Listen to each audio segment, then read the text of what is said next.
Nakabili na kami ng dashcam dahil minsan may nangyaring hindi kagandahan sa amin. So, ayan. 7,000 namin yan na ano, Hindi ka ganda o hindi ka nabili. nice. Hindi ka nice. Na-scam kami. Akala namin kami yung nakasagasa dun sa bata. Hindi naman pala. Nahulog pala siya dun sa ano, ukay. Ayun, nagbayad pa kami ng 9,000 sa ospital.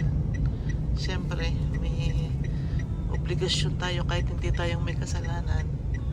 Kailangan nating ipatingin na yung batang nahulog. Kaya ayan, nakabili kami ng dashcam, front and harap, 7,000 pesos. Ayan siya. New dashcam we bought. The brand is Pioneer. It has HD front and back camera. Check out this new dashcam we bought. The brand is Pioneer. It has HD front and back camera. Check out this new dashcam we bought.